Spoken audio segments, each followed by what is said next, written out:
Welcome to the podcast that is designed to fuel your success in selling technology solutions. I'm your host, Josh Lopresto, SVP of Sales Engineering at Telarus, and this is Next Level Biz Tech. Everybody, welcome back. We are on a new track here talking about something unique that you have not heard us talk about before. Title of today's track is how to grab huge profits from building EV charging stations. And I know you're thinking, wait a minute, I was expecting cloud or security or some of that. We're going to hit you with all that stuff, of course, but this is a hot topic. And so we wanted to bring it in. We've got some great data for you here. And today, what we'd like to welcome in here is a return guest, Jason Kaufman, our Southeast sales engineer, but also our mobility and IoT specialist. Kaufman, welcome on, man. Hey, Josh, thanks for having me. Third time's a charm, hoping to, make this one worthwhile. Love it, man. Love it. Dude, hey, let's talk about your background. Give us something interesting about your background that we don't know, kind of how you stepped into this space, right? We know now everybody knows you as your the regional engineer out there that crushes it in the Southeast. You've turned in, you somehow moonlight and don't sleep and do mobility and IoT also. But give us a little bit of information on your backstory, right? How'd we get here? Yeah.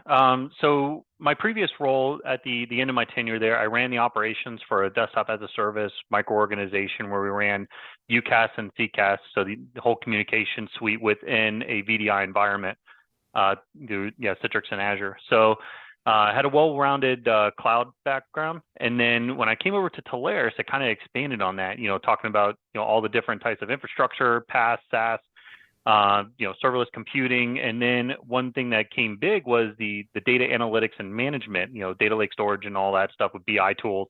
And I really liked how much insights you could get from multiple different areas of data. And that was always a problem previously was, what actually business drivers can I get from this? I have data here, but I don't know how to consolidate it and actually get something out of it. So when IoT came up, that was one thing that fit a need in the data space was how do I get data from something that's not necessarily smart? We also have all those like smart devices, the Internet of Things. How do we get, something that's not natively software based to provide data to us that's actually insightful? So I really liked the IoT industry and, started looking at the network design components of it, what data analytics you could get. And then my cousin actually talked me into getting a couple Helium nodes to put at my house and my dad's house. So started messing with that, registering sensors to it through app keys and device keys and all that stuff. And it was just a cool overarching thing that I really got interested in and started to, talking about it more. And then when I talked to Bob and, he was like, you know what, you sound like you know a little bit about this stuff. How about you, tell more people about it? I was like, okay, perfect. So then I spent, a lot of my moonlight time now Googling about IoT and love every minute of it. Love it. I want to reset on something here because some people have had experience with Telarus engineering, some people haven't, but I want to make sure that people really understand where, this is an emerging technology sector and not all the products have been defined. They're not commoditized. We're constantly reinventing use cases based on customer needs. So walk us through your role, right? What is Kaufman's role when a partner comes in? We're going to get them super excited about, EV charging and mobility and IoT and all these great things. How do you help them? They said, Kaufman, I have this thing I need help with. What is your role in that?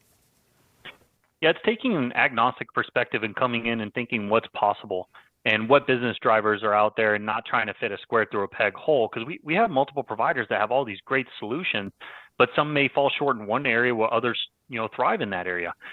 And it's really delineating between who is really great for that specific scenario, or do we need to pull in multiple providers to hit the use case and integrate them together? So where I sit in the equation is, either be on the customer calls with, our partners, or be in the background and say, you know what, this provider or these providers would be really good in this space. Not only, yes, they are, but here's why. And really, it's just taking a look at it from the top level down and what strategic initiatives they're looking for. Do we need to pull in, a cloud provider with an IoT provider and look at it that way? Or is it just, hey, this is all pre-baked into a simple solution with a, use case it might not be the exact defined use case. Like, for instance, one thing we were talking about earlier on the Tuesday, Telarus podcast was, there's, many use cases for a temperature sensor.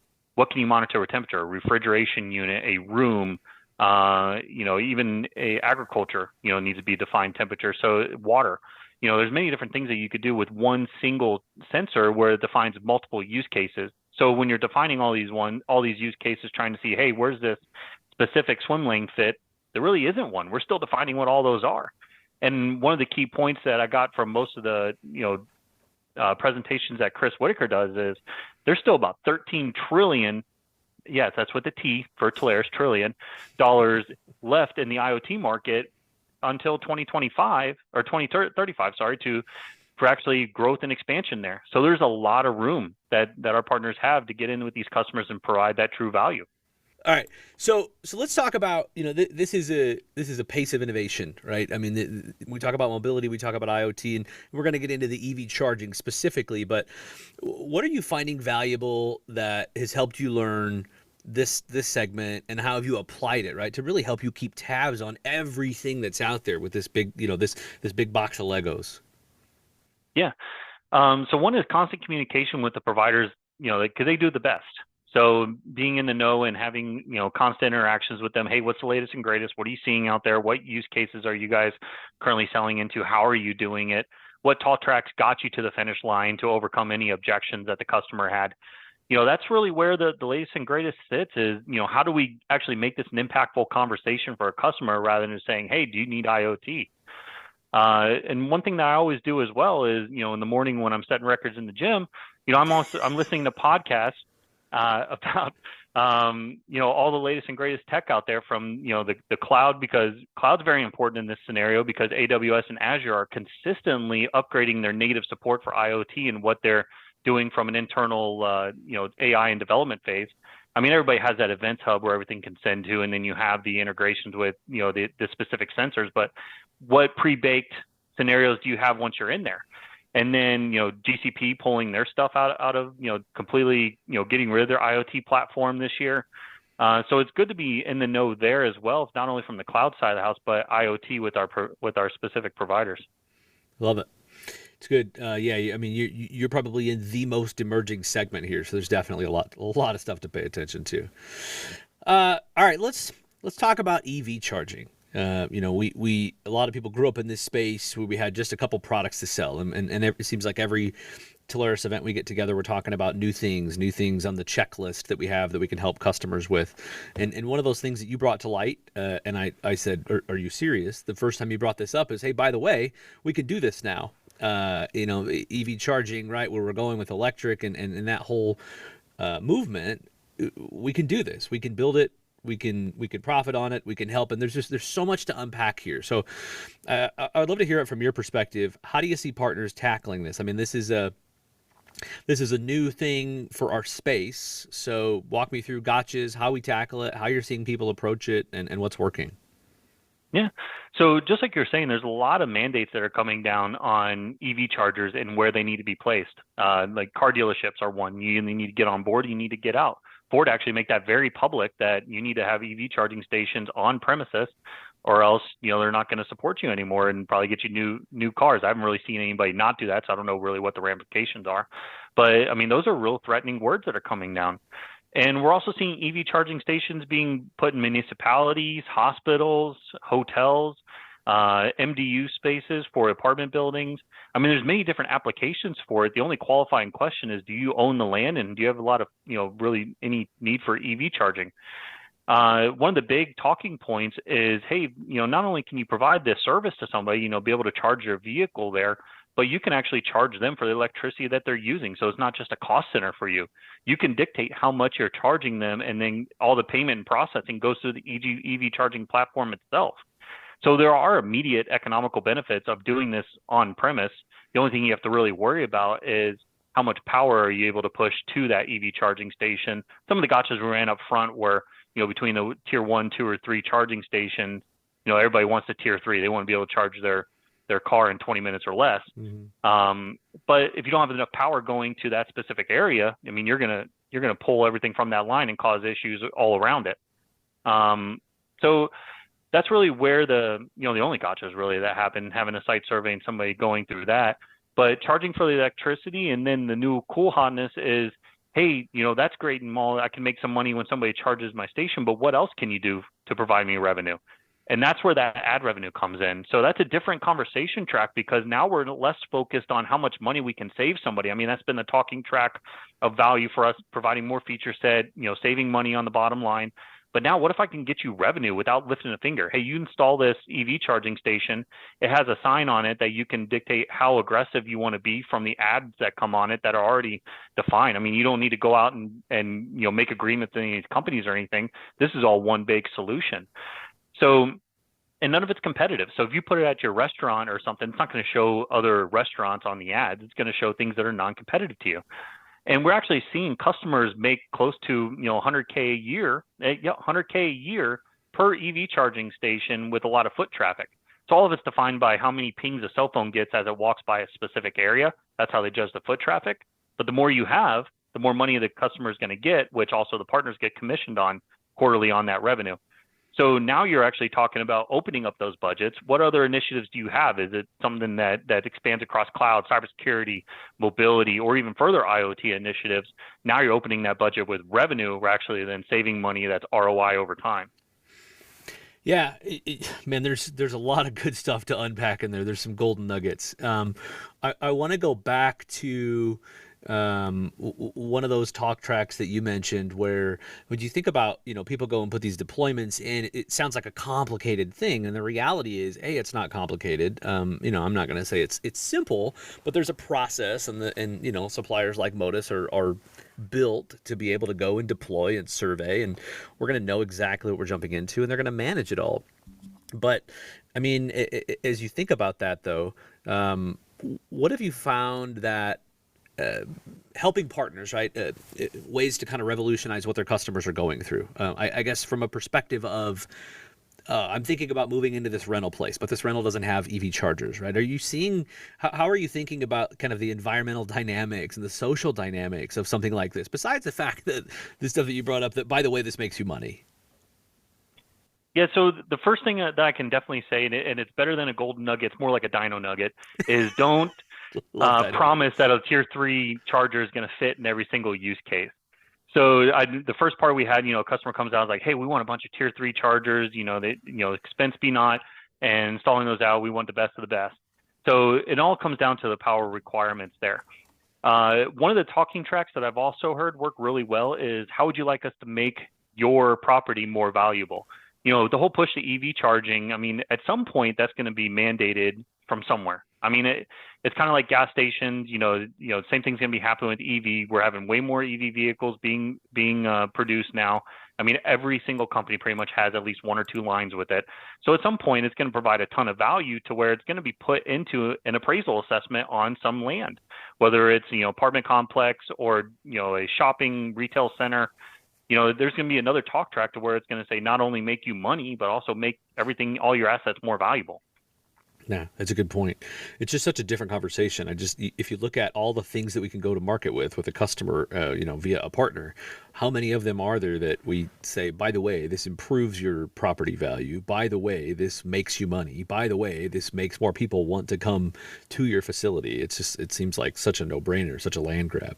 Yeah, we can also, tax incentives. I mean, we're having a ton of those right now to where, I mean, if it doesn't pay for itself, I mean, as long as you're putting that tax revenue back into the EV charging station, just a business decision to do that or keep it for yourself. I mean, generally the nominal fee for this stuff is, it makes total sense once you start getting down to the numbers area, overcoming that first objection on why is this physically needed. Right. Makes sense. You want to walk us through maybe just an example, right? How does one of these opportunities start, or just give us some kind of generic information. If you walked into, we knew what they needed, we knew what they had, and maybe just what are some of the things that you encountered in that? Yeah. So most of the EV charging station, opportunities don't even start EV charging. They're talking about, hey, how do we get our residents, TV or internet, and build them correctly to where we're not just getting a lump at the beginning and we have to figure out how to make it work in the end.